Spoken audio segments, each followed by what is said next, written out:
Sunny on water, patches at first, winds light westerly, maximum temperature 75 to 81, and it'll be cool on the coasts. West Midlands, South Wales, North Wales, rather cloudy at times, still fog patches.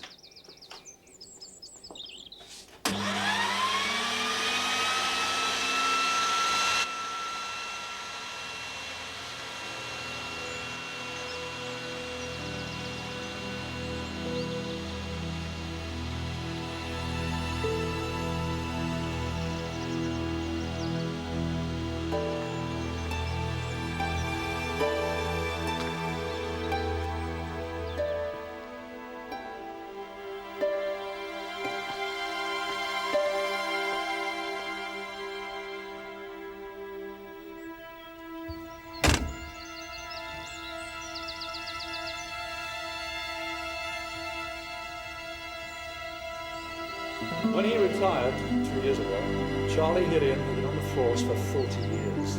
40 years that saw him go from constable to assistant commissioner. And the society which he served has decided to honour him.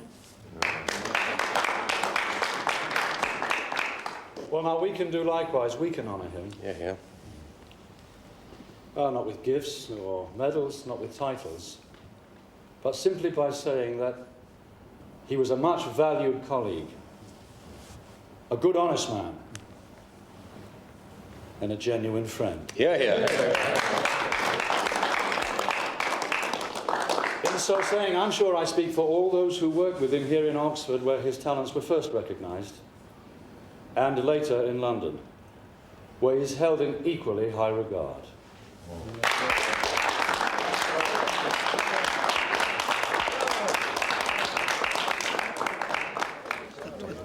The way he knocks it back, it's a wonder he lived to collect an OBE. People in glass houses. Oh, this is only a little light wine, isn't it? I know what it is. And it's only my second glass. Sanctimony, Lewis. Chief Inspector Morse. This is your sergeant, I'm told. Yes, Sergeant Lewis, Chief Inspector Dawson. Pleased to meet you, sir. That was a very fine speech you gave. Charlie was a very fine policeman, Sergeant. Oh, I'm sure he was. Must have seen a lot of changes. Technology, organisation. And policing, Sergeant. In Charlie's day, it was an eye for an eye. Now it's, well, still, it suits some. Morse.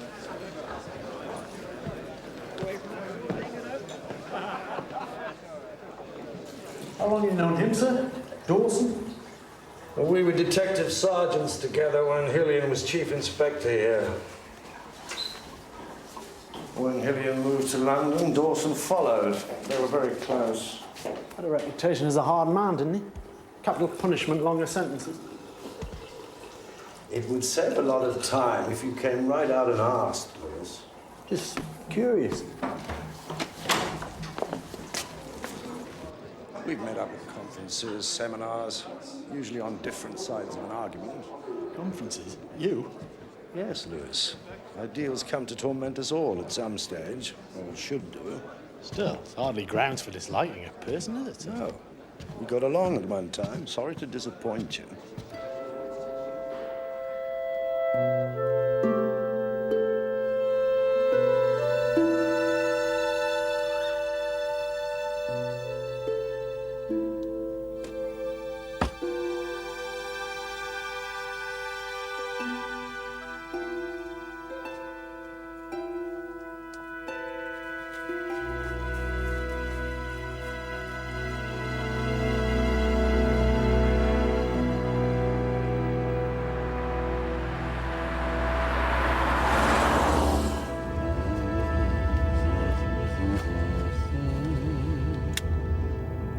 Must you? Yes. How was it? It's good.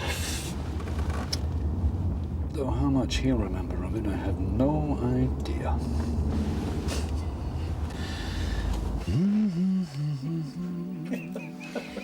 There, that should do it. He really should be upstairs, you know. Oh, I won't allow it. You're not a boy anymore, you know. The hell do you mean by that? I mean, you have to look after yourself. And if you don't, then I will. There's an end to it. Where's my bag?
Much doubt about how he got into.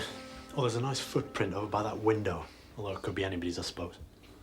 Better get a cast made anyway. Check it against Charlie Hillian's shoes. Right, sir.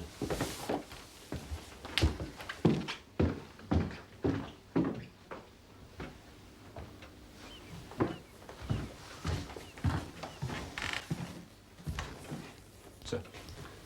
How's the old lady? It's Mrs. Keelan, sir, the housekeeper. She's a bit better. She has a key, apparently, sir. When she got here, she found this. What about Chief Inspector Dawson? He turned up shortly after us, sir. Can I go inside, Sergeant? I could really do with a leak. No. Get in the woods, man. There's plenty of trees.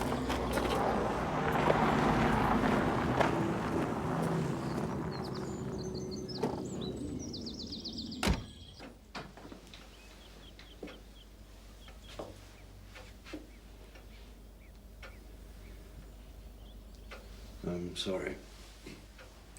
It's all right.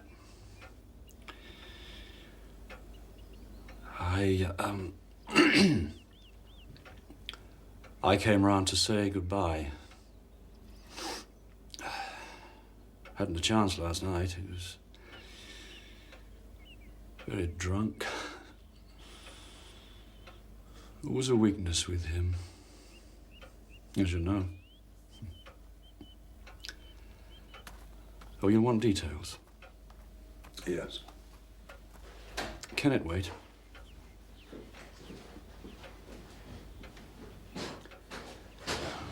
Thank you.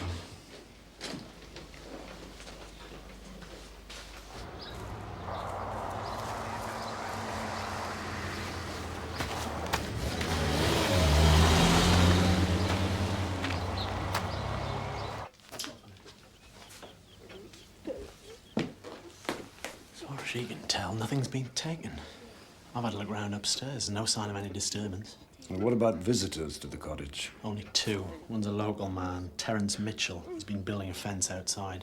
The other one's a Walter Major. Lives near Evesham. That's about 35 miles. Yes, I know where it is. Go on. He's a writer. He's been helping Mr. Hillian with a book, apparently. A book? That's what the old lady said. All right. But listen, you take Dawson back to his hotel and have a word with this Mitchell. I'll wait till they've finished here. Didn't get long to enjoy his honour, did he? No. Puts that kind of thing in perspective, don't you think?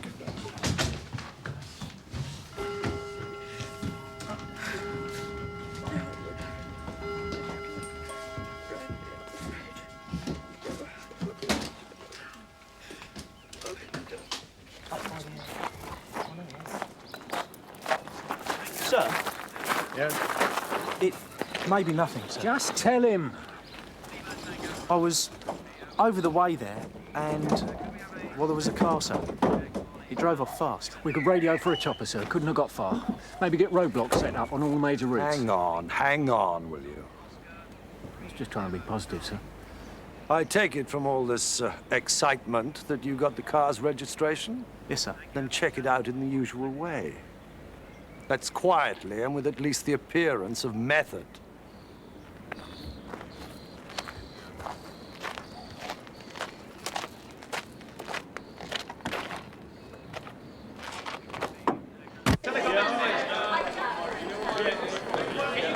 What the hell's going on, sir? It's quite a sight, isn't it?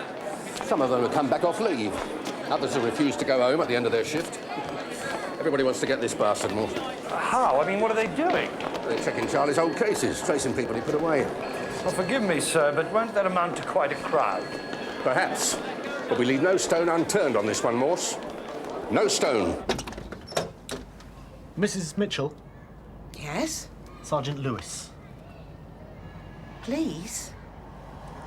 Well, what's wrong? We haven't done anything. No, I just want to talk to Terence, Mrs. Mitchell. Nobody's saying you've done anything. But what's it about? Well, if I could speak to Terence.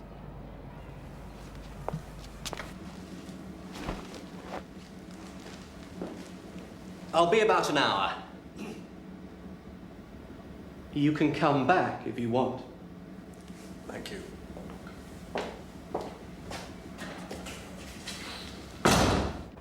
Terence! You frightened them away, Mother. I'm sorry.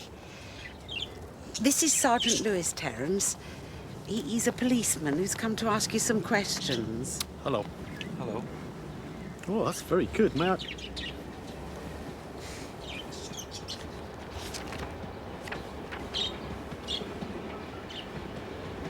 Terence is dyslexic, Sergeant. We always encouraged him to write and put notes next to his drawings. My own spelling's none too hot, I can tell you. Well, Terence has other talents, as you can see. Mother. No, your mother's right. Thank you.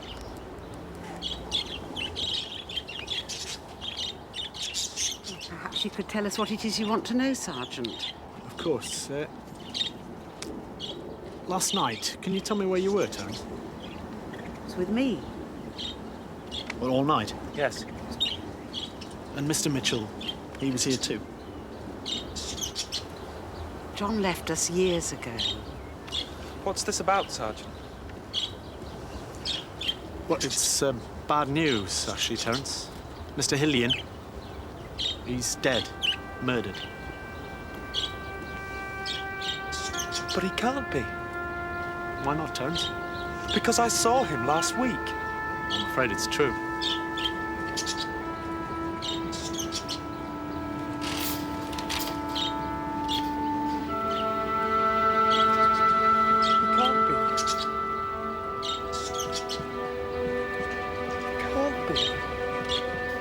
It must have been 11 when we left the dinner. We drove Charlie home. We couldn't have been in the house about a quarter of an hour. Then we came straight back here. I saw nothing unusual either going in or coming out of the house.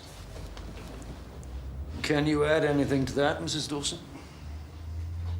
No, nothing, Inspector. Why was he on the sofa? Oh, for God's sake, Morse, what does it matter in bed on the sofa? Patrick, please. Did you know he was writing a book? Yes. It was always an ambition with him. Morse, I have to be in London tonight. There are some things I have to see to. But I can be back here tomorrow evening. I'm not sure that's a good idea, are you? It could get a bit crowded here.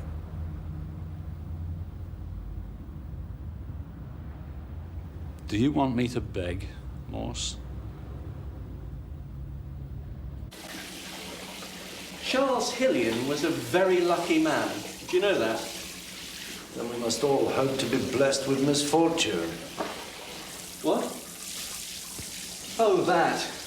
No, not that. Well, yes. What I mean is, that could have happened at any time in his life. He had a weak spot in the skull. Paper thin.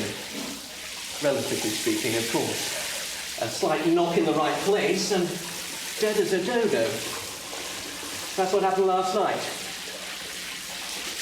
There could have been a struggle. He fell, and when his head hit the floor, whammo, lights out. Time of death?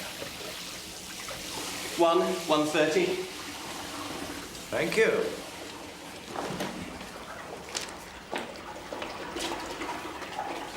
Lights out. Whammo. Are those medical terms, Doctor? I prefer to keep things simple, Chief Inspector, especially when dealing with policemen.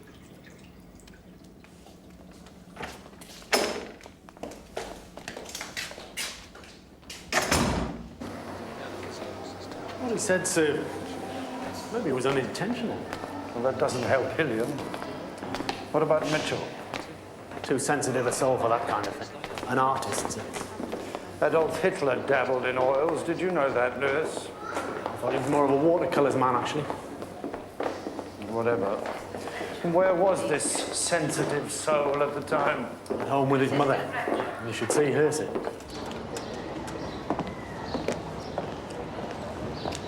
Afraid I've done something rather stupid, Lewis. You, sir? Dawson asked to stay in Oxford. I agreed. Many hands make light work. Tried too many cooks. Something tells me it'll be more apt. Oh, you never know, sir. No. Well, I think I'll go for a walk. What about you? I could start work on the report, sir, if you want. Good man. I mean, only if you want. Well, why not? Procrastination is the thief of time, since we're swapping proverbs. Yes, sir. See you later.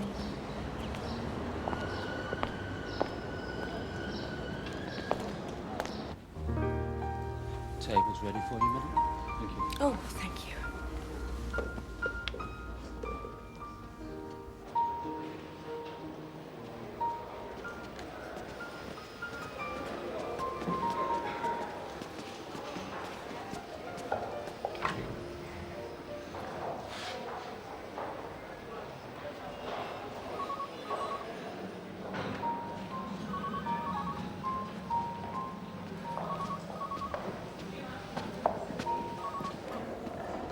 Good evening, Mrs. Dawson. Oh, Chief Inspector. Are you on your own? Yes, I am. Well, you can join me if you'd like. Thank you. That's very kind.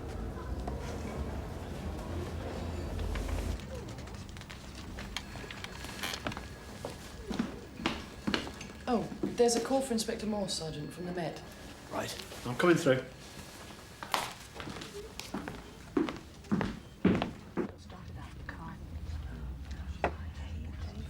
Agreeing to my husband staying in Oxford, it was very good of you. Charlie meant a great deal to him. I'm bound to say it was against my better judgment. We're not exactly bosom friends, and I don't like the idea of not being trusted to do my job.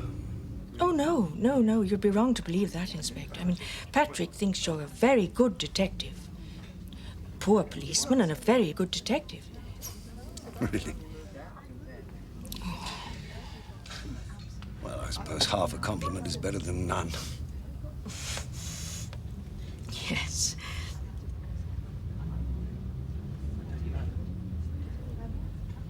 What do you think of him?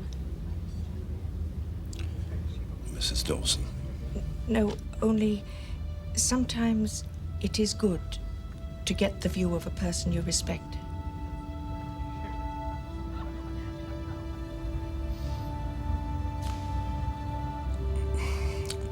I think he's a man with very strong views.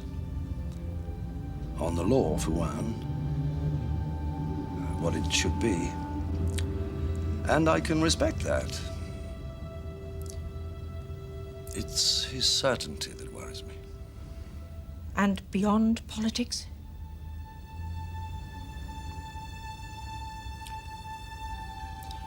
I think he's become an unhappy man.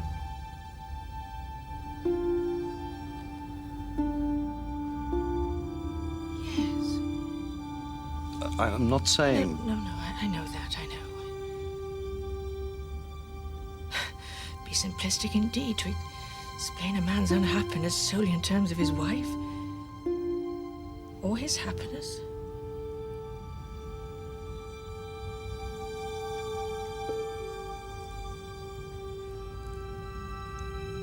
You see, if we'd had children...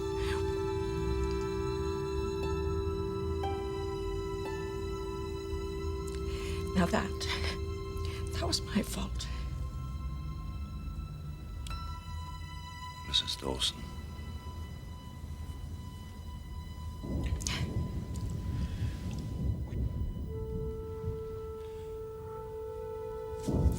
You seem to be empty. Shall I get us another? Yes, why not? Yes. Thank you.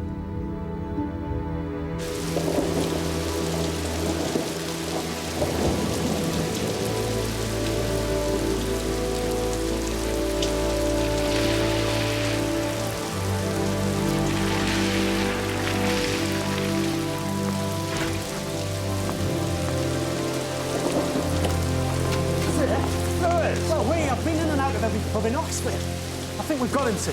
Who? The man in the car, Hillian's killer.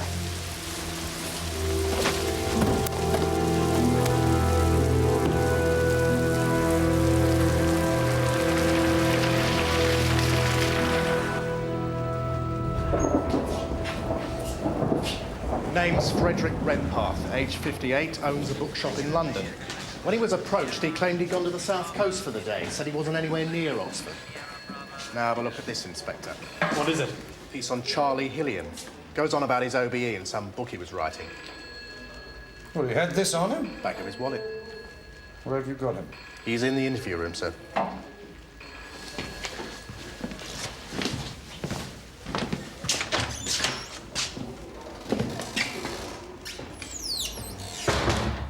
Your car was sighted outside the home of Charles Hillian, Mr. Redpath. Why did you lie to the police about that? That was silly, I know. I was curious. I slowed down to see what was going on. And then I drove off. You were a passerby? Yes. This was found in your wallet. It's an article about Charles Hillian. I own a bookshop.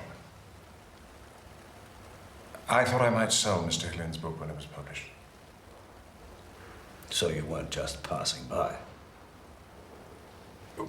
Put that way, no. I heard about the Hillian death on the radio. I didn't want to become involved. I didn't know I'd been seen. It was a mistake, as I said.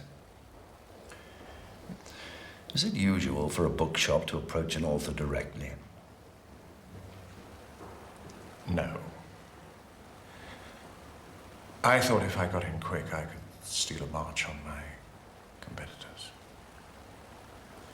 Had you been to the cottage before today, Mr. Redpath? No. No, never. We'll have to hold you for questioning, Mr. Redpath. Sergeant Lewis will inform you of your rights and ours. Could I borrow your shoes? My shoes? We made a cast of a footprint found at the cottage. We'd like to make a comparison.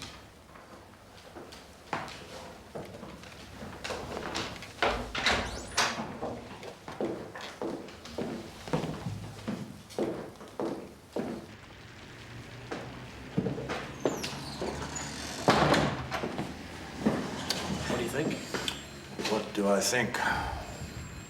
I've never heard so many lies. It was like sitting through an election campaign. Yeah, but maybe he's afraid to. Maybe he didn't want to get involved. Maybe. I've seen him somewhere before, Lewis, and I can't think where.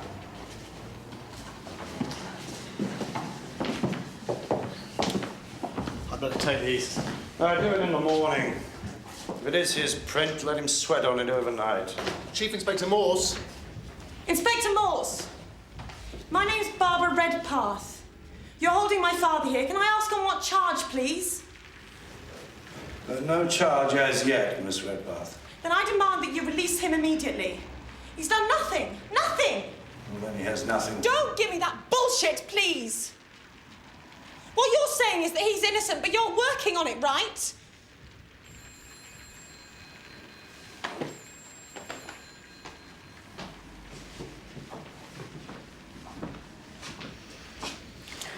Now, look here.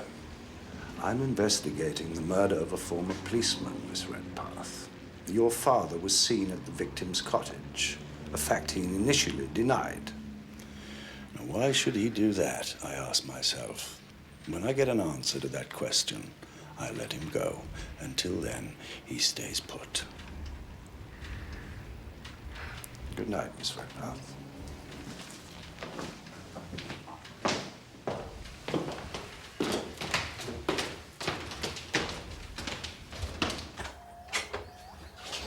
Mr. Majors? Yes? Chief Inspector Morse, Thames Valley CID. Can I have a word?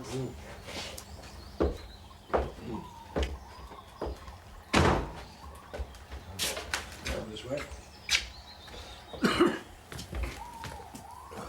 Have you moved here recently, Mr. Majors? It does have that appearance, doesn't it, Inspector? It's part of an estate, you know.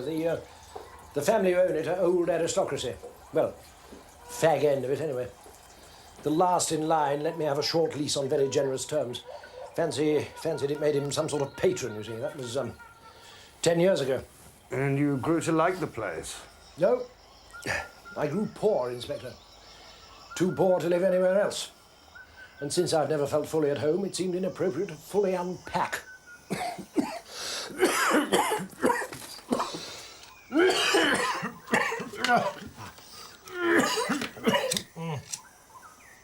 I'd ask you to excuse the mess, Chief Inspector, but that would imply exception. What you see is the rule. Oh, you're lucky to find me home. I've been in London, you see. Came home a day early, as it happens. Oh, Christ almighty. French. Fashionable, but badly put together. Can I ask how long you've been away, Mr. Majors? You can. I left the night Charlie Hillian departed this life. You can prove your whereabouts. If I have to. At the moment, I don't see the need. Am I a suspect? You and the rest of the world, Mr. Majors. Oh, what a deflationary way of putting it. All my life, I've striven to rise above the mass, Inspector. Had you known Hillian long? About a year, since we started our collaboration. You don't seem too upset about his death. Don't I? Well, I'm an instinctive optimist, Inspector. I believe in the resilience of the human spirit, looking on the bright side and all that. There's a bright side to Hillian's murder. At a conservative estimate, I'd say sales up by 10%. Is that a fact? Oh, I know what you're thinking, Chief Inspector. Charlie Hillian, the copper's copper, Paragon, OBE. Tell me about the book. Well, the great man's great cases, basically. An above-average pot boiler, if I do say so myself. He kept notes throughout his career, you know. The idea was one case equals one chapter. Have you impounded his notes? Not yet. Hillian has no family. Who gets his royalties? Happily, I do, Inspector. If I'd popped off first, he'd have gotten mine. He didn't exactly pop off, did he? I suppose not. You'll think this a cliché, but don't leave town, will you? Cliché, Inspector? Shouldn't be surprised if I write that down. I'll see myself out, Mr. Majors.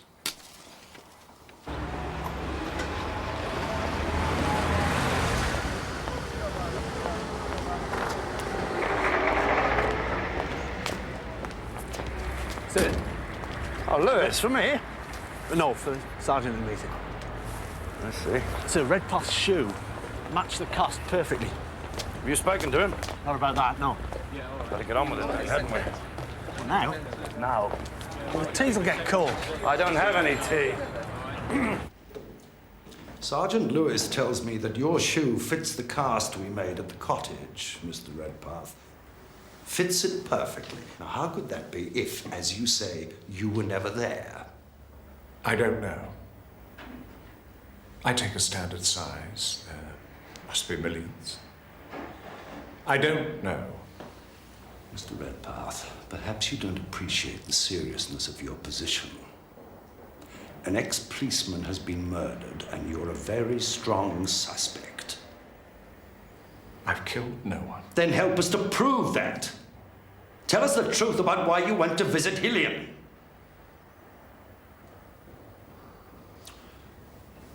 Your daughter. Barbara's here. You've spoken to her? Yes, and as you might expect, she's very upset. You've spoken to her? Yes. I've told you everything, Inspector. I have nothing more to say.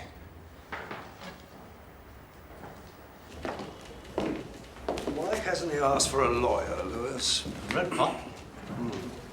Why hasn't his daughter brought him one? She seems the type that would. Beats me. I'll explain his rights to it. Yeah. Listen, now I want to have a look at Hillian's notes. Find out what time Dawson's due back from London and meet him off the train, will you? I'm sure he'll want to get acquainted with Redpath. And drink your tea before it gets cold.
Well, an inspector calls. Mr. Majors. Put up your truncheon, Inspector. All this is perfectly legal. The excellent Mrs. Keelan granted me access on condition that I close the door properly when I leave. Your arrival is indeed fortuitous. Timely. Those are Hillian's notes? In one. Brilliant. Though, to be precise, these are only some of the late Charlie's scratchings. There's a chapter missing, I'm happy to say. A chapter gone. Charlie Hillian may have been the cat's pajamas when it came to banging up the lawless, Inspector, but about the world of letters, he knew bugger all. Mr. Majors. Our dead sleuth had a most outlandish idea, Inspector, that we should include in our book A crime which had defied the very powers of detection we were meant to be celebrating. An honest approach, he called it. Even convinced our publisher. I told them, success. That's what people want to read about. They already know too much about failure, most of them. We argued, much bellowing to and fro. Then, honest Charlie Hillian threatened to scrap the whole idea if he didn't get his way. With his demise came the opportunity to do something about it, if you see what I mean. No notes, no chapter. Only I needn't have bothered, Inspector. The bloody thing's gone, and I knew as a witness that I didn't take it. Now, isn't that wonderful? What was the chapter about, Mr. Majors?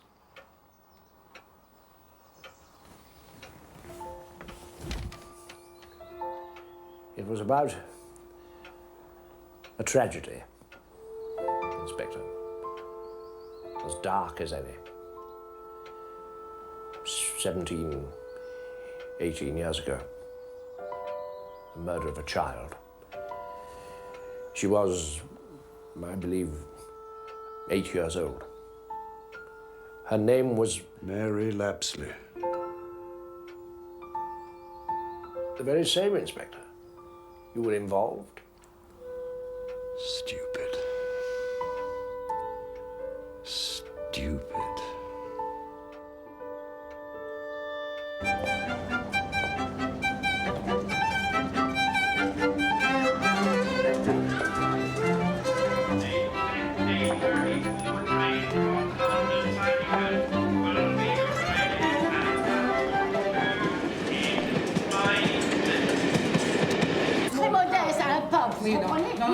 Je savais que je les avais sur moi à ce moment-là. Where's Lewis? He said they left them in the car. He's gone to get Dawson. Did he say when he'd be back? He's gone to fetch Mr. Dawson off the London train, sir. Should be getting in about now. Écoutez-moi, écoutez-moi.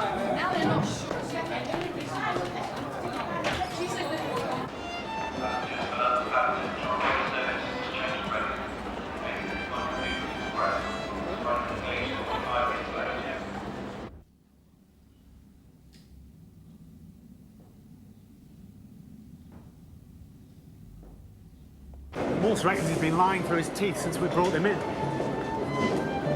And the footprint, is it a good match? He could wear the cuff and not know the difference.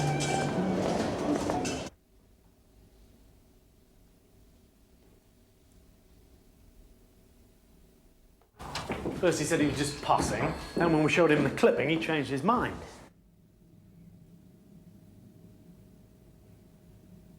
You know, don't you?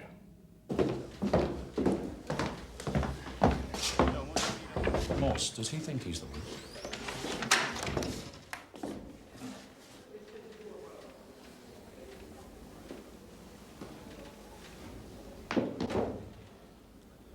What is this, Morse?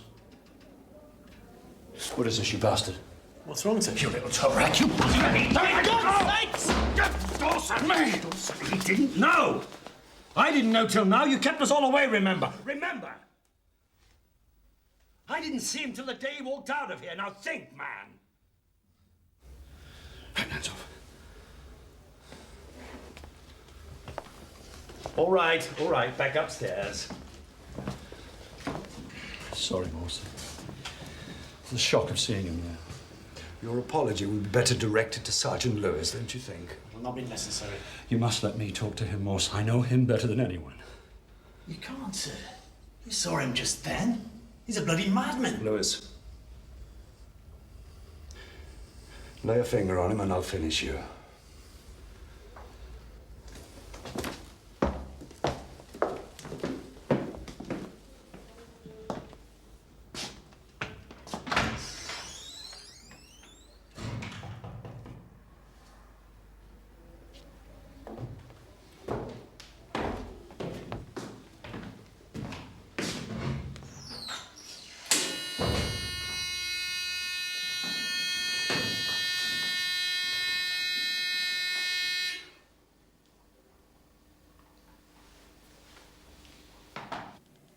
Mary Lapsley. She was 8 years old, Liz. 8 years old and pretty as... even in death. What shall I call you? My name is Frederick Redpath. It has been for the past 11 years. Redpath knew her. She played with his daughter, visited his house. They had him in for a week. Hillian Dawson. This place was electric. There was talk of excess, particularly from Dawson. We're both too old for what we went through last time. Yes. She was in a boathouse by a lake. Local anglers used it. Redpath, Briars, as he was then, was one of them. You seem to have done very well. I am glad of that.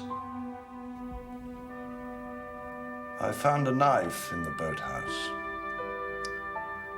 It turned out to be Redpath's. He said he'd lost it a year before the killing. Did you kill Charlie Hillian? No, I did not. You said you found the knife, sir. Was it you that found the little girl?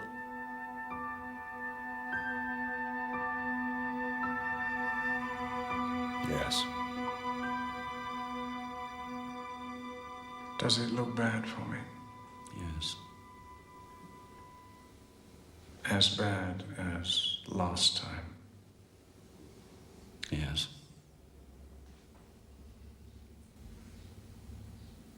I didn't do it. Not then. Not now. No. Redpath, Briars, claimed he was at home with his daughter at the time of the killing. She was upstairs asleep. He never wavered from that. So, they had to let him go. No one else was ever held for the murder. He went to the cottage at 2:30 in the afternoon. He wanted to know what Charlie was going to say about the Lapsley case. There was no one at home, so he returned the following morning. And you believe that? Yes. Hillian's notes on the Lapsley case are missing. We've proved he was at the cottage. Now he comes up with another lie to cover himself. You're wrong, Morse. Wrong.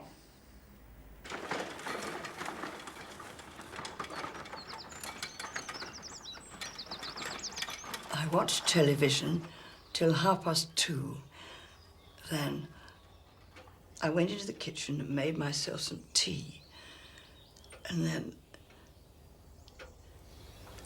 oh, dear. Just take your time, Mrs. Keelan. That's right. Then the doorbell went, and it was the dry cleaners with Mr. Hillian's evening suit. You were in the kitchen when the doorbell rang. Yes.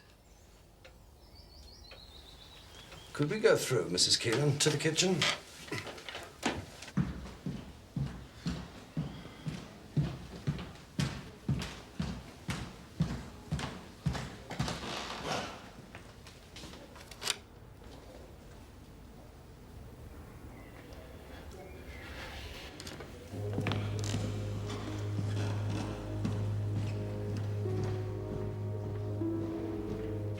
I brought the suit in, hung it up, and then went on mixing these scones. I was still here when Mr. Hillian got back at 4. Then he went out to that dinner. He'd asked me to stay late to do his ironing. Did Mr. Hillian have his key? No, the doorbell rang. He knew I was here, you see.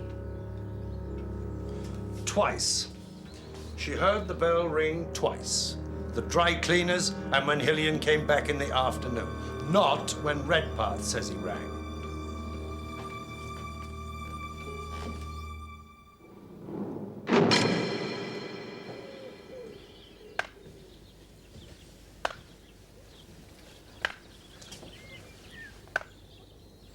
Don't you envy blokes that work with their hands? Eh?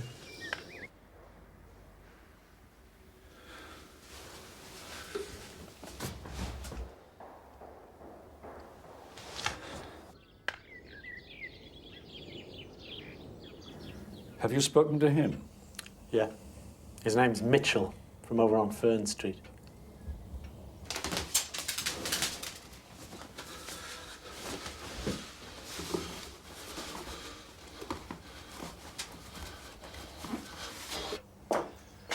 I think it's time we had another chat with Redpath, don't you?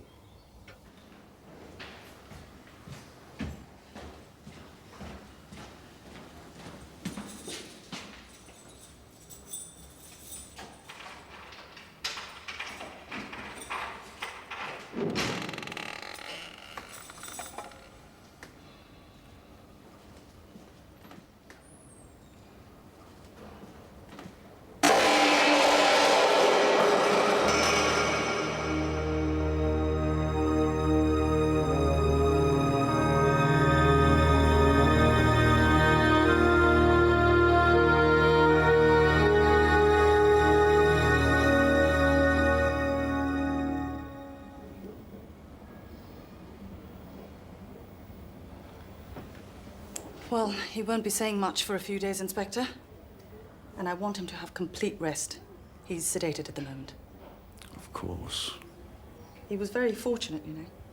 One more minute and he would have been dead. Yes, thank you for what you've done, Doctor.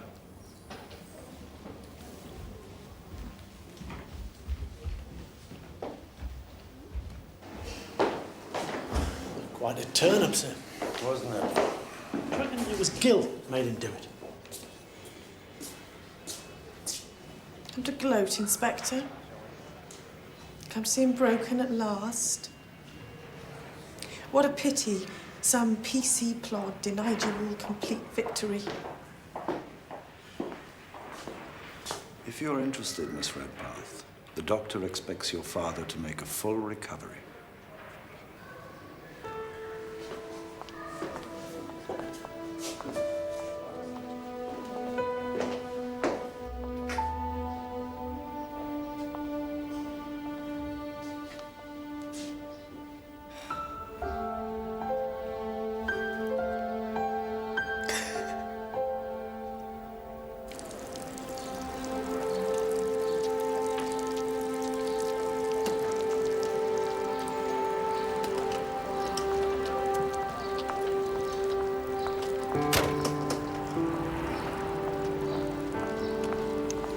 Miss Redpath,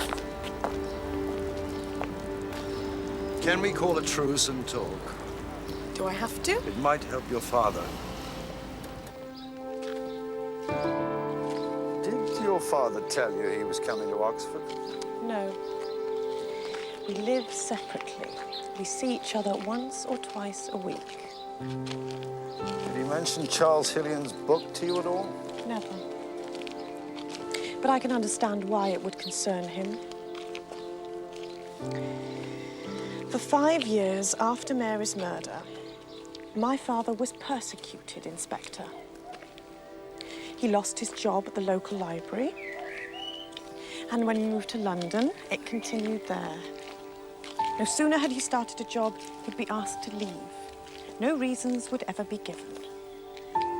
There'd be telephone calls. When he picked up the phone, no one answered. And then suddenly, it stopped. We had a bookstore by then, did very well, so we moved into the shop. But my father was always afraid that the persecution would start again, so we changed our name from Briars to Redpath. I've grown quite used to it. But it's later today, so the chance we'll get in. You and Mary Lapsley, you were friends? Inseparable. Mary had no father, And I had no mother. She left when I was very young. So we had a lot in common. We used to wish our parents would marry so we could be sisters. But her mother died when Mary was 5 years old. What about Mary's father? I never knew him. Inspector, my father did not kill Mary. He was at home with me at the time. I'd come down with some bug or other. You were asleep upstairs? Yes. Well, thank you for talking to me, Miss Redpath. Was I any help? It's early days. The other policeman at the hospital. Chief Inspector Dawson? That's Dawson? Yeah. How strange. Well, he doesn't think my father killed Hillian. Does he, Inspector? No. No, he doesn't.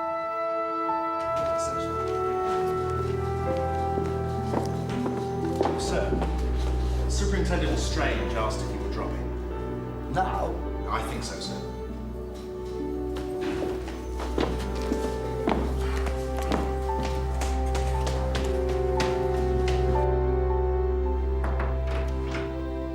Ah, Morse, come in, please.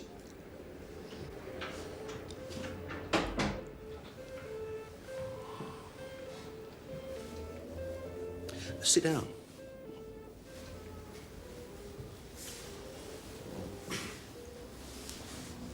Chief Inspector Dawson has some observations about Charlie's death, which I think we ought to discuss. Oh? Well, so long as it's borne in mind that I'm in charge of the investigation. Let's not allow personal feelings to influence our judgment, Morse. Chief Inspector. My point is simple enough. The missing chapter from Charlie's book points to a connection between his death and the killing of Mary Lapsley. I agree. The connection is Frederick Redpath. Why would he go back the following day, Morse? It's irrational. Murder is irrational, and murderers. If Charlie's killer and the killer of Mary Lapsley are one and the same person, he could have read about the book, as Redpath did, and feared what it might contain, something that might jog a memory, something not made public at the time, and which might point to him as the killer. Anything.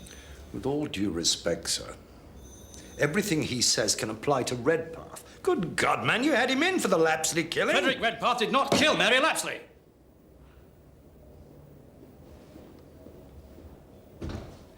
If he had, I would have proved it.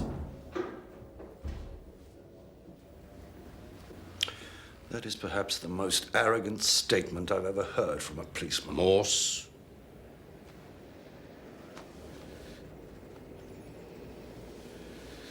You don't think the murderer could have been someone other than Redpath, and that he could also be the Lapsley killer? It's possible, yes, sir, but let's eliminate Redpath first, before we open an 18-year-old case. And what about Majors? He certainly had a motive, and he'll say nothing of his whereabouts at the time of the killing. That doesn't surprise me. Why? Charlie had me look him over when he hired him. He had an involvement with a married woman. She's a prominent artist, a devout Catholic, refuses to divorce her husband. You will probably find he was with her at the time. So, if you've no fundamental objections, Morse? Not objections, sir. Reservations.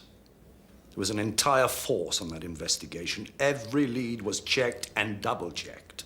Except one. There was an extract from a diary, supposedly from the killer. It was dismissed as the work of a crank, and by Charlie Hillian, as I recall. That's right, and on good grounds. Well, then. Chief Inspector Dawson tells me he has some doubts about the diary, Morse. And as we've one of our own men in the morgue, I think we should examine every possibility. I'm having copies made for yourself and Sergeant Lewis. So, we can meet here tomorrow morning.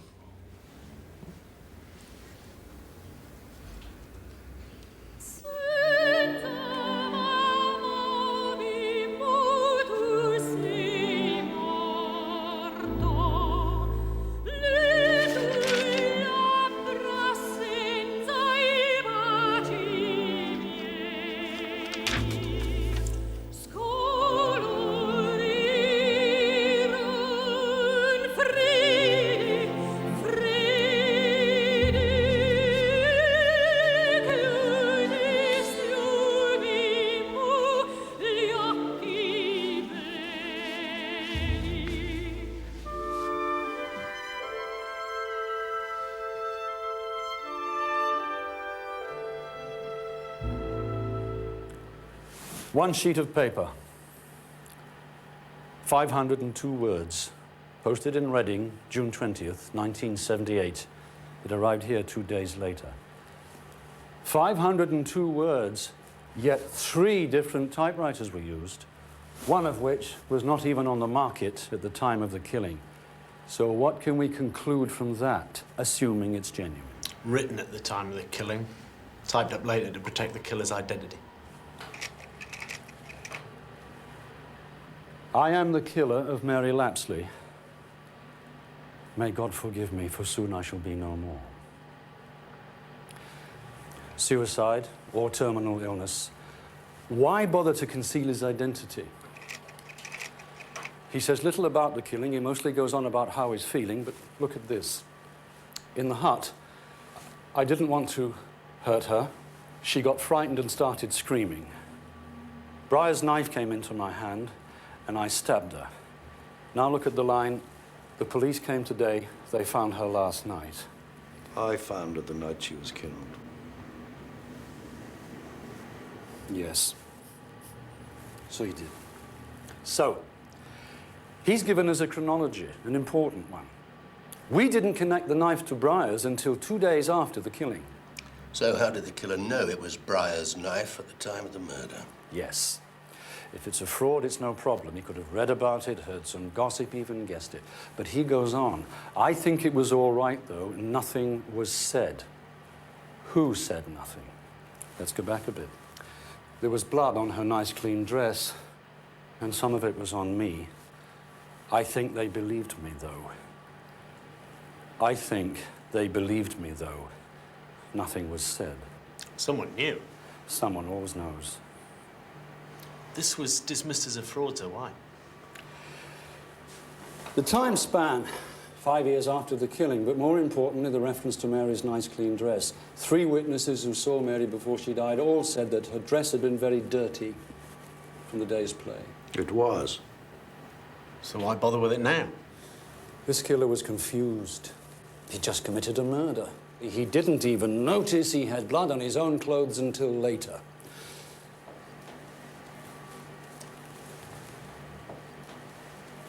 It's just possibilities, of course. All the same, I think we should take a look. Look where, sir? Where do we start? Well, that's for you to decide, Morse. You're in charge of the investigation. And I'm sure Chief Inspector Dawson will give you every assistance. Where do we start, sir?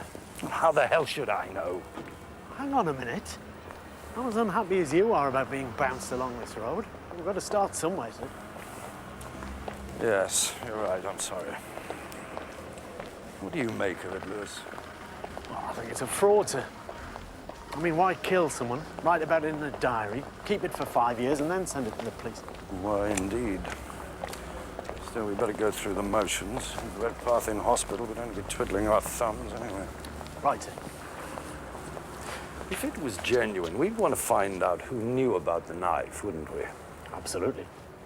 Ah, look at that. The mother was dead, remember, and the girl lived with her grandmother. See if you can trace her, if she's still alive. I suppose Dawson could help us, eh? No, we'll do it ourselves, Lewis.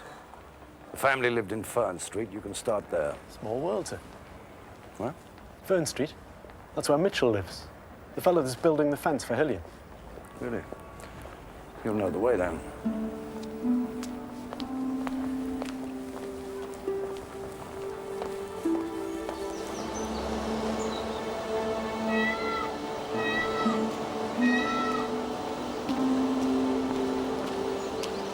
Inspector? Miss Redpath, good of you to come. What will you have? Oh, nothing, thanks. It's a bit early.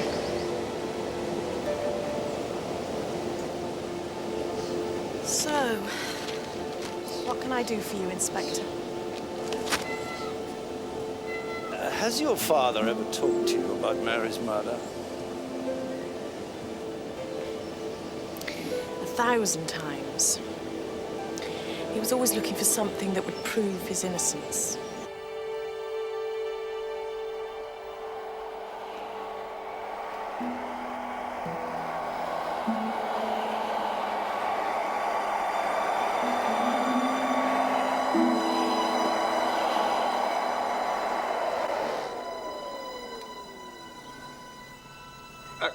Can I help at all?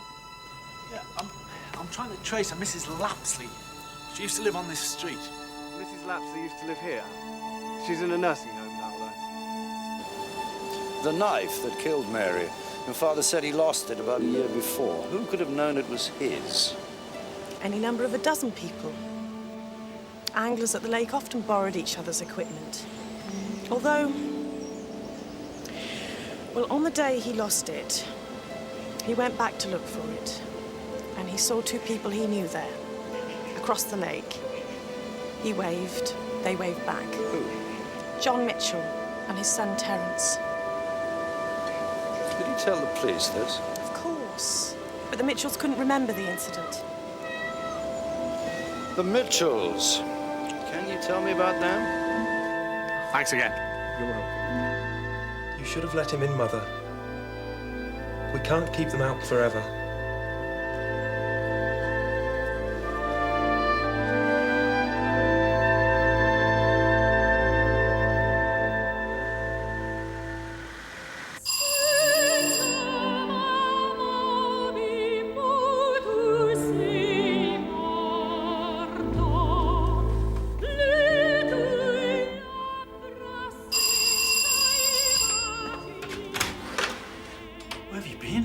I waited at the office for you. I needed to think. You're just in time to give me a hand.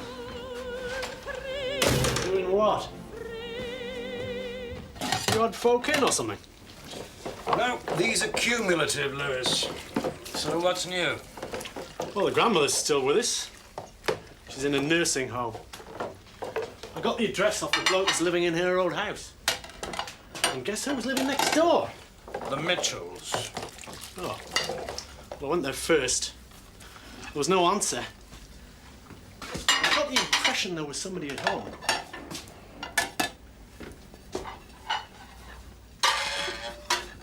So what about your day? Redpath claimed that John and Terence Mitchell saw him looking for his knife the day he lost it. He told Dawson and Hillian. Now, why didn't Dawson tell us? Well, if it didn't lead to anything at the time, probably didn't seem important. Maybe. What about the father, John Mitchell? Walked out on him. Are we still going through the motions, sir? Or do I detect a glimmer of interest? Dry up, Lewis.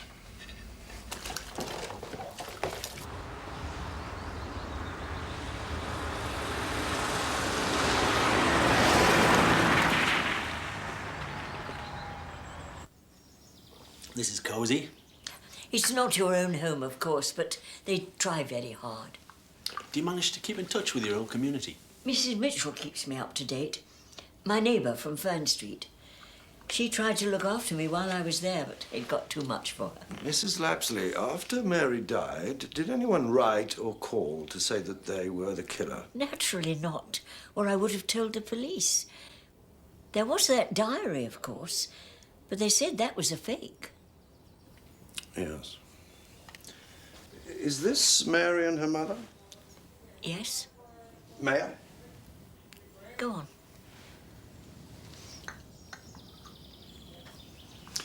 Your daughter was a very handsome woman, Mrs. Lapsley. Yes. And Mary favoured her, as you can see. Who was Mary's father, Mrs. Lapsley?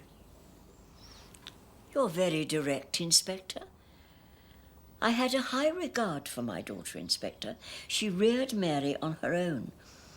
It took her a year from her illness to leave this earth, and even then she wouldn't say who the father was. Did she go on seeing the father after Mary was born? As far as I know, she went on seeing him until she was taken ill. Can I borrow this photograph, Mrs. Lapsley?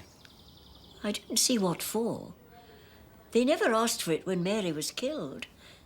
Why should you want it now? Different policemen have different ideas, Mrs. Lapsley.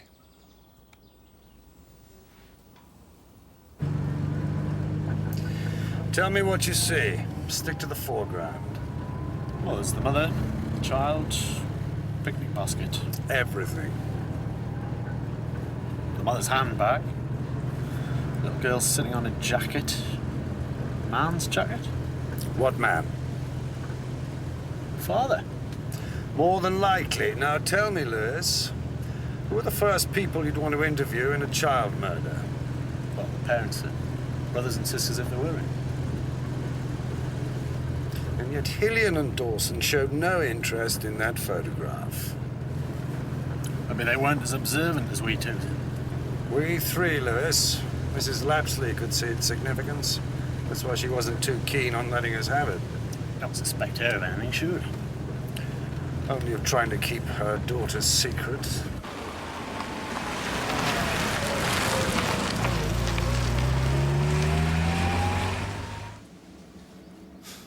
Well, it's no professional job, that's for sure. Oh, there on the jacket, inside pocket.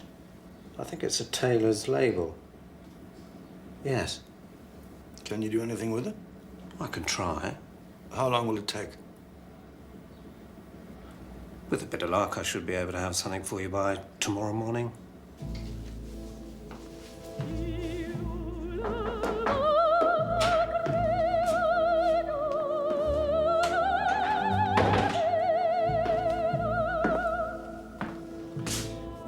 You wanted to see me? Oh, yes, yes,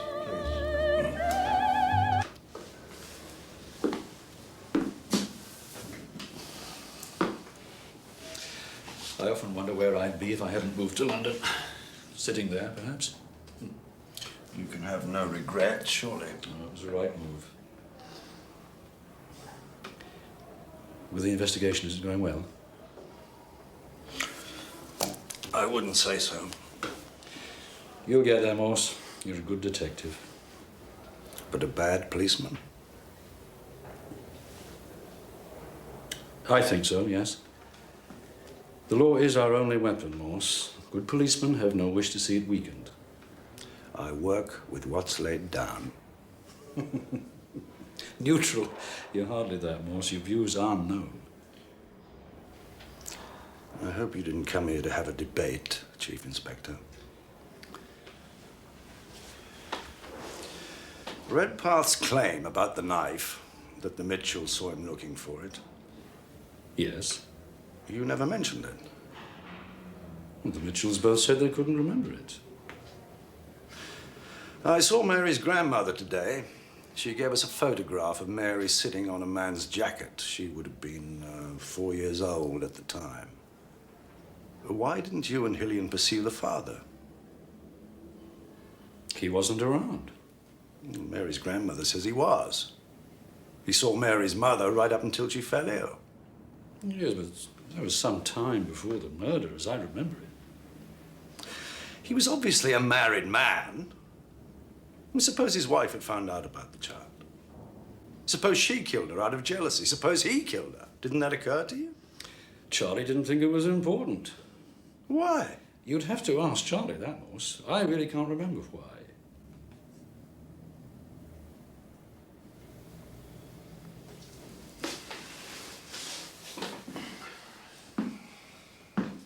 What will you do with the photograph?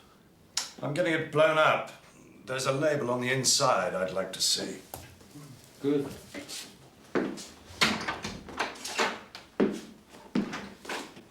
I'd quite like to come along if you have no objection. I'm seeing it in the morning.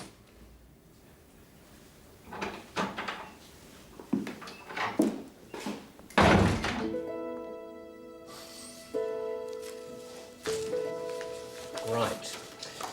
There are two items of interest. Here at the lapel, see, it looks like a badge of some sort jutting out, square or oblong. Then there's the label. All I can get are the words Ruth's and Oxford. Now, the R in Ruth's is lowercase, which suggests we're only seeing part of the name. The rest's probably hidden by the folds in the jacket or the shadow cast by the little girl. Caruth's. What? Caruth's. A small tailor, family business in St. Giles. Just the sort of place to keep a record of measurements.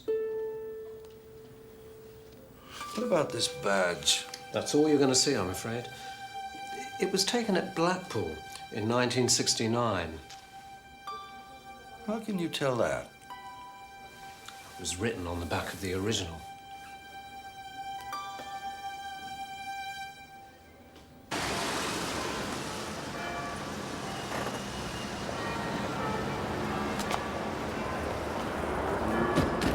sure this is the place? Well, this is what Dawson said. Just had to be better as a tailor's. It's quite nice myself.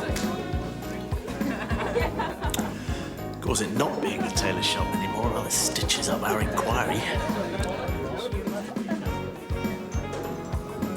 Please, Lewis. Sorry. I was thinking, you know you said Redpath was persecuted for 5 years after the murder? Yes. Well, it was 5 years after the murder that the diary showed. Go on. Well, that's it, really. This is the last day we'll concern ourselves with the diary, Lewis, which gives you till tomorrow to come up with something a bit more enticing than that.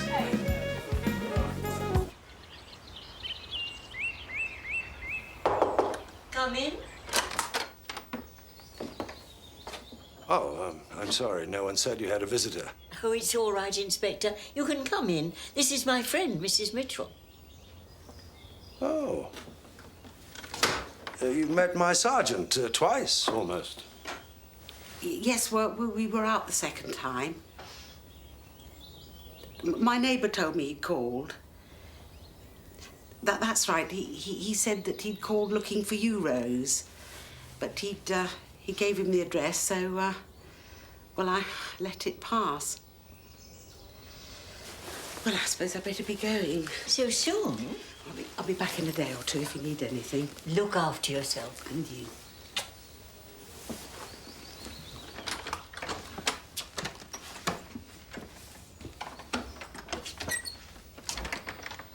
You frightened her, Inspector.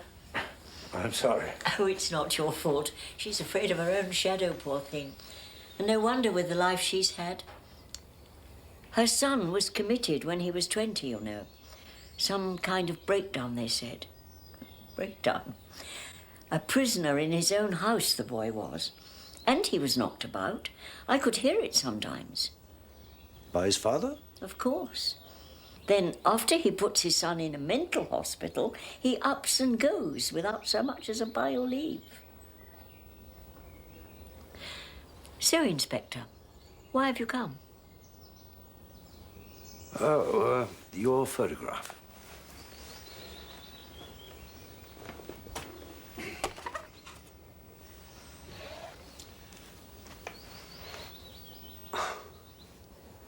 The jacket was tailored in Oxford. That's all I could find. But it was him, wasn't it? Yes. It was the last time Jane, my daughter, took Mary on holiday with her. Mary was growing up, you see. Why is it so important to you? It wasn't at the time. It could have been a very great help, Mrs. Lapsley. You mean it might help catch Mary's murderer? I can't say that. But it might? It might. Well, he did give her something that day. The day that photo was taken, he gave Mary something. It's in that little black box. You can open it if you want.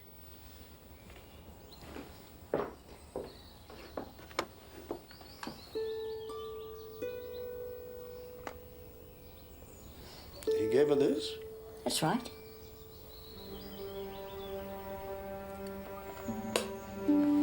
You said your daughter took other holidays, Mrs. Lapsley. Can you remember where? Not offhand. I've kept her postcards, though. May I borrow them? If they'll help. And the badge? I won't need the badge, Mrs. Lapsley.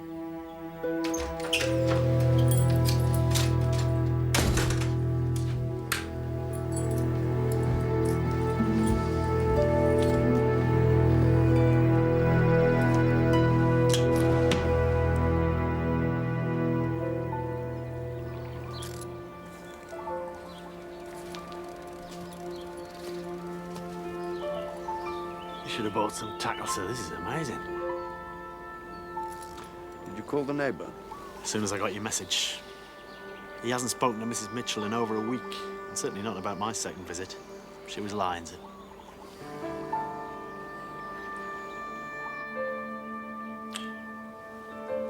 I suppose you can get used to most things, but not that. Not a kiddie. No.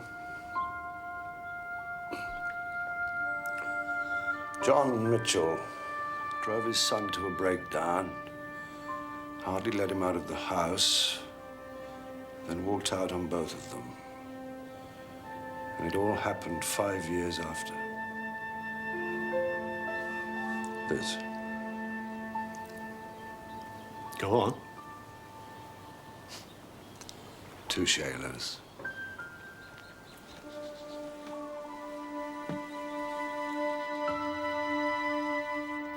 John Mitchell, 14 Fern Street, Oxford. Is that right? That's him. Right.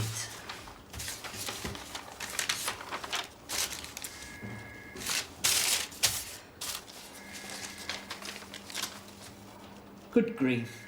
How the mighty have fallen. What is it? According to this, he served his apprenticeship as a draftsman, worked at his trade for 16 years, then gave it up to become a night shift cleaner. Maybe he was sacked. Oh no, it's right here. Left voluntarily, benefits suspended. Do you have the name of the cleaning company?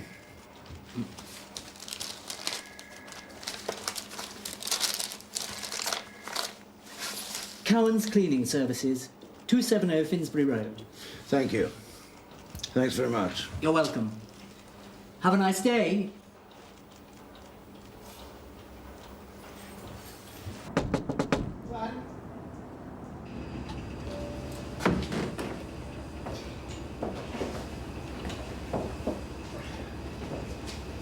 Frank's been with us donkey's years. Mr. Khan. Chief Inspector Morse, Frank Parks. This is Sergeant Lewis, Frank. How do you do? They want to know about a John Mitchell. They used to work for us. Sorry, when did you say, Inspector? He left 13 years ago. He'd have worked here for 4.5 years. Yeah, I remember Mitchell. Can you tell us anything about him, Mr. Parks? I doubt it. He was a quiet bloke. Kept himself apart. That's it, really. Why did he leave? Don't know. Lots of blokes came and went then. Well, thank you, Mr. Parks. Mr. Khan. I'm sorry we couldn't help. Oh, no, you've helped enough. Tell me, do you operate in Reading? No. Oh, we did then, Mr. Cowan. A couple of offices. It wasn't paying, so your dad pulled us out. Thanks again. It adds up, see? It all adds up. What does? Mitchell. The diaries were typed on 3 different machines. Well, he must have been surrounded by them. Posted in Reading. Well, you heard what Park said. Yes. Well, wherever he is now, he's probably still working. We've only got to go back to the employment people and get them to trace him. We're going back to the office, Lewis. But we could trace him. I said the office. If we don't put a trace on Mitchell, it'll be gross negligence.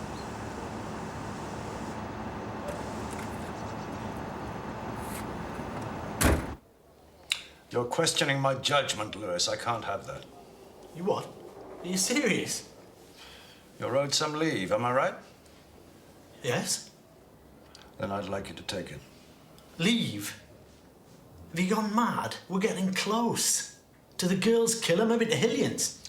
You don't know what you're talking about, Sergeant. I think I do.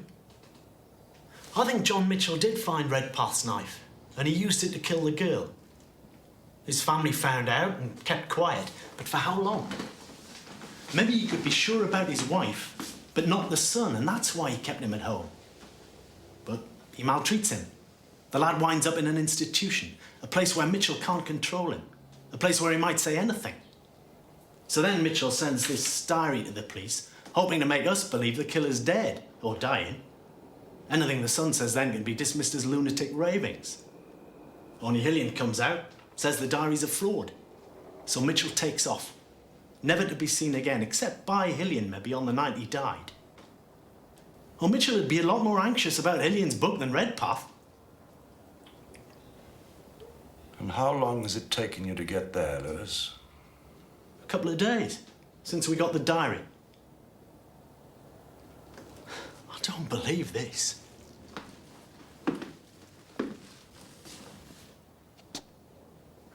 Good God. You're jealous, aren't you? You can't stand the idea of Dawson being right.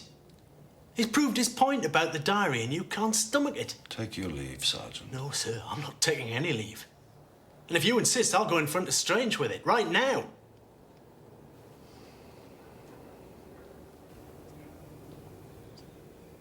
So, what about this trace on Mitchell? Why not take a shortcut? Why not ask his wife where he is? Sounds fair. When? Not yet.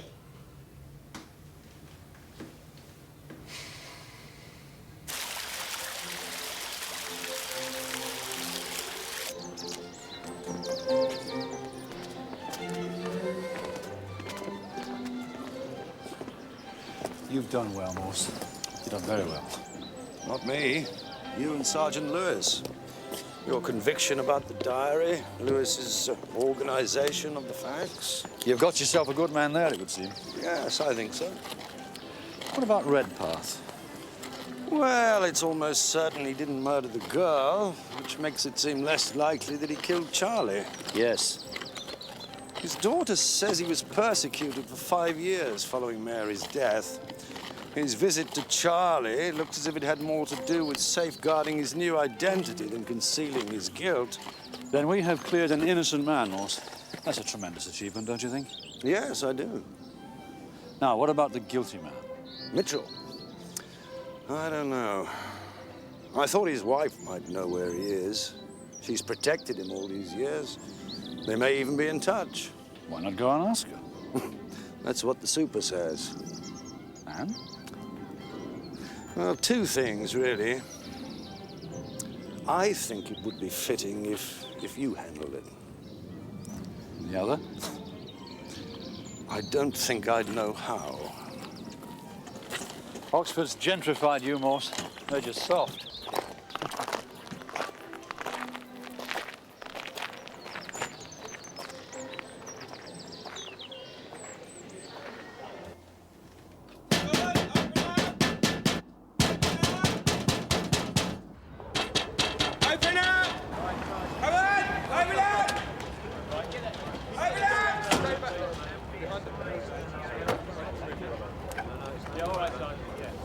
Mrs. Mitchell. What the hell is going on? Come on, open up. Nothing for you to worry about. Sir, let's get back inside. We know you're in there. We have to let them in, Mother. Can't you see it's no use? For God's sake, no. Not if you love me, Terence. They'll go away. You'll see, they'll go away. We know you're in there. What's he waiting for? Kick it in. Do it. Do it, man.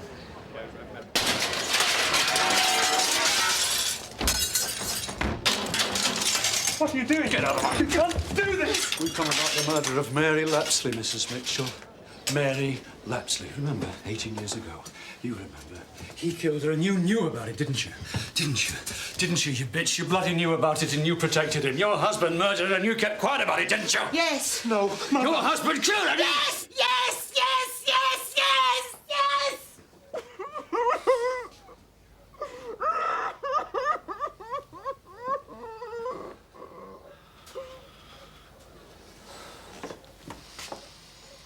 You didn't ask her where he is. What? Her husband. You didn't ask her where he is. He left us 13 years ago. That's the truth. Now leave her alone. What's happened here, sir? I just want to say, I think it's a disgrace. And so will a jury. What do you know about it? These are criminals. They're animals. I want them arrested, Morse, both of them. There'll be time enough for that, Chief Inspector.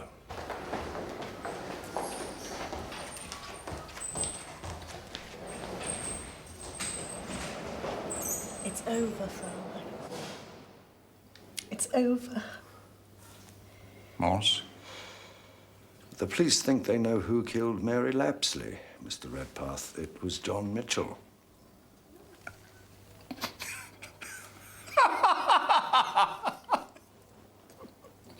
Can't you people ever get it right, Inspector? Go on, Mr. Redpath. What are you saying? I'm so very sorry. I've lived every second of that day, over and over, rerunning what I said and to who said what to me. There was a doctor called at the library to return some books. 2 belonged to John Mitchell. The books were overdue, and Mitchell had asked the doctor to bring them in. He couldn't do it himself because he was in bed, ill, with the same virus that Barbara and the others had contracted. The doctor had just come from Mitchell's house, Morse. John Mitchell couldn't have killed the girl.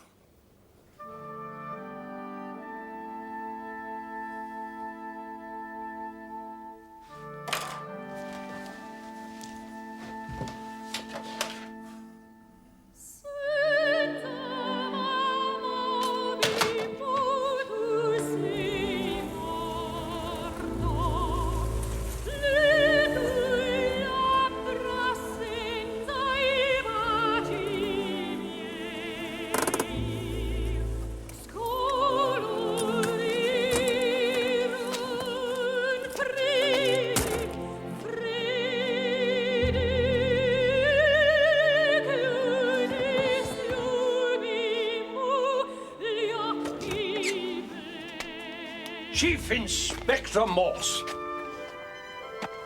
Am I going blind, or is it really dark out here? Mr. Majors, I'm sorry. This is very important. Monumentally so, I hope.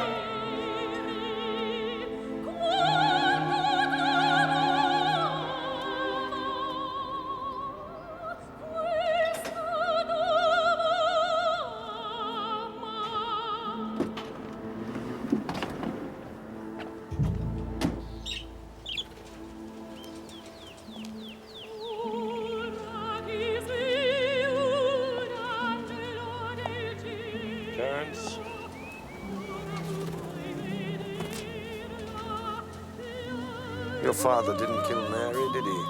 He was in bed, ill at the time. Her nice, clean dress. That how you remember it? Yes.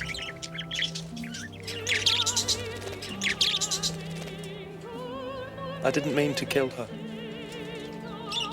At school, the girls laughed at me.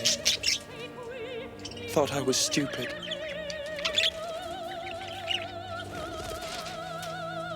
I only wanted to touch her.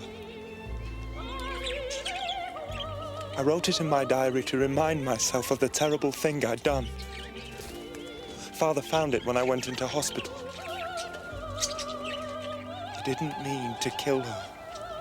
Mr. Hillian, Mr. Major saw you outside when he and Hillian were arguing about the book. I couldn't be sure what was in it. I knew about his party and thought that would be my chance. But there were people there. I waited. I could see Mr. Hillian was drunk when they brought him home. Why did your father beat you? He tried to protect me. He took his job so he could watch me during the day. At night it was to be Mother's turn, but she'd fall asleep and I'd go out. If he found out... Mother doesn't know about Mr. Hillian. Father was afraid of what I might say in hospital. So he sent the diary to make the police think the killer was dead. That way it would be all right if I said anything. He typed it because of my writing. Well done, Lewis. Do you know where your father is, Terence? He went out one night and never came back. We thought it had all gotten too much for him. But he was a good man, Inspector. I'm sure he was, Terence. Terence! Terence! Terence!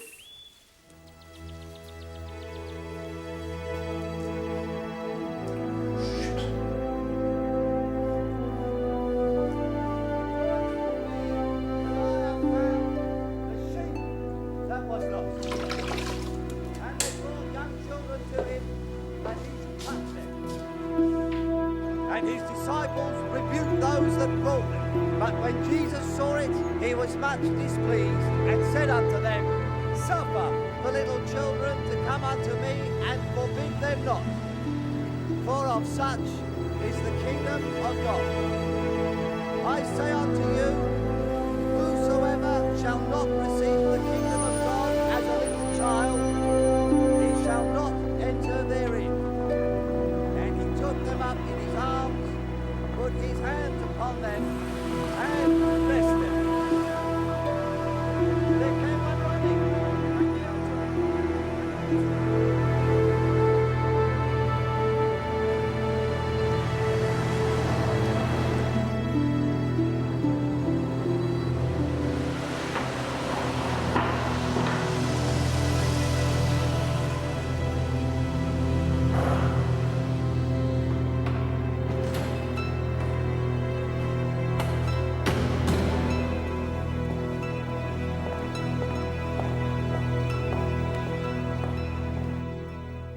Hello, Mrs. Dawson. Is Chief Inspector Dawson in, please?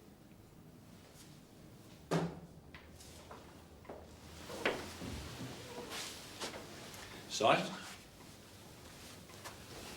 Morse? You look as if something's the matter, is it? I'd like to speak to you alone, Chief Inspector. Well, what is it? Of course you can't speak to him alone.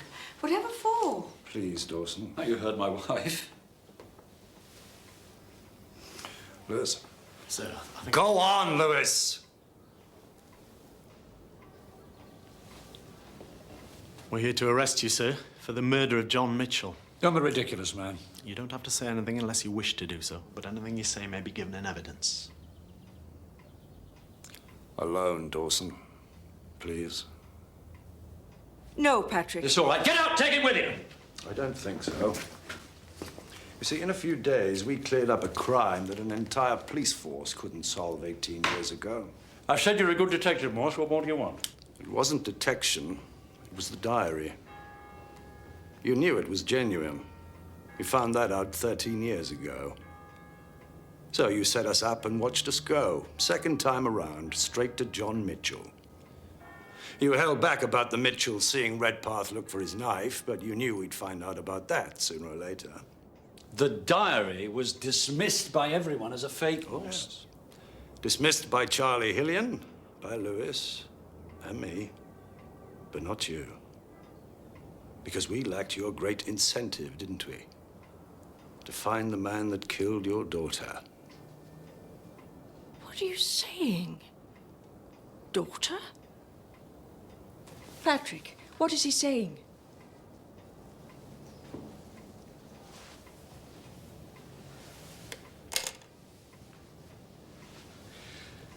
Where did you get that? It's mine. The one you gave Mary Lapsley is still with her grandmother.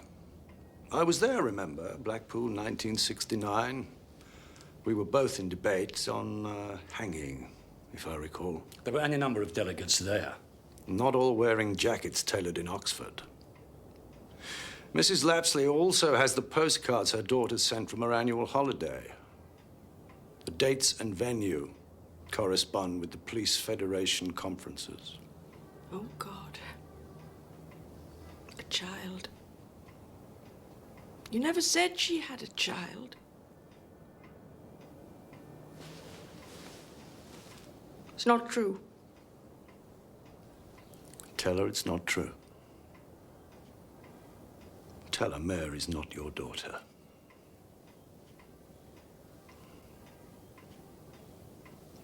No.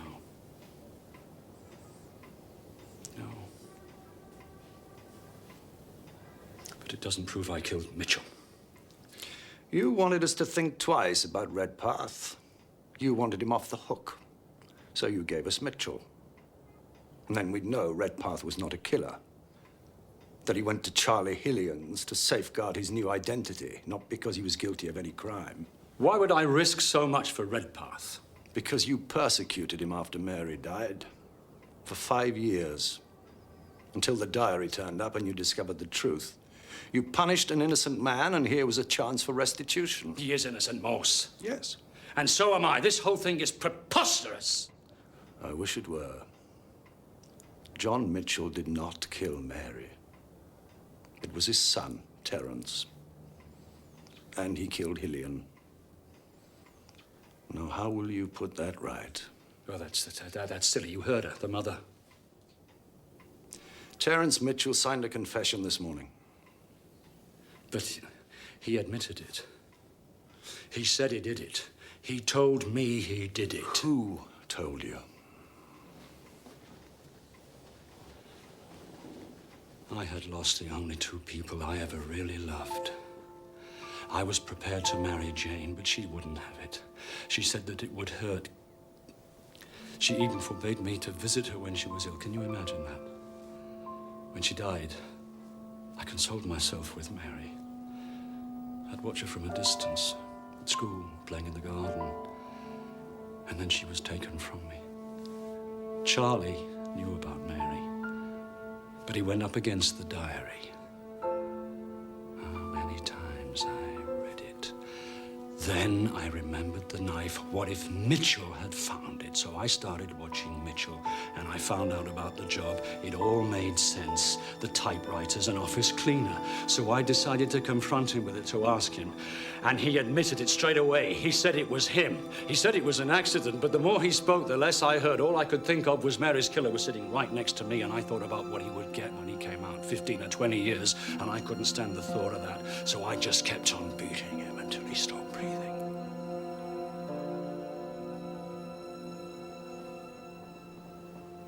And then I buried him. He admitted it, Morse. Why would he do that? Because he loved his son, just as you loved your daughter. She should have been found by me, not you. She should have been held by me just once. Not sent to lie on some lab. She should have been held. Perhaps she was.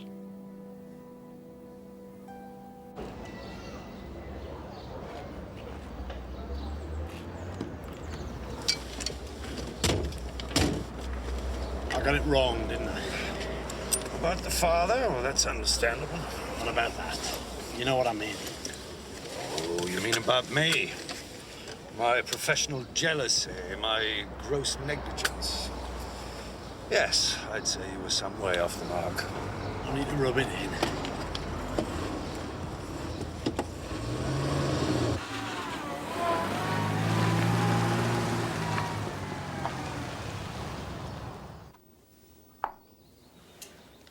Checkmate.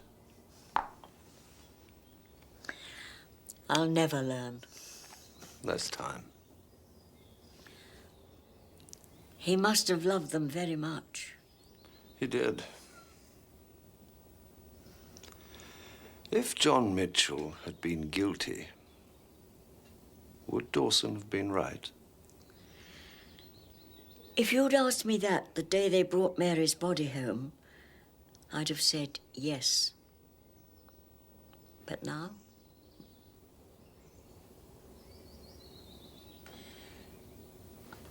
I think I'd like to spend some time alone, Inspector. Of course.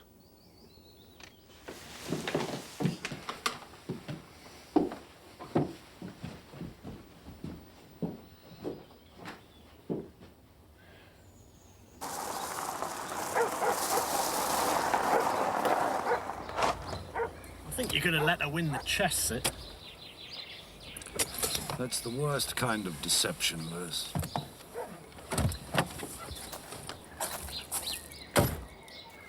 That badge of yours. Why did you keep it? Vanity, I suppose. It was my first public speech. Did you win? No, we lost.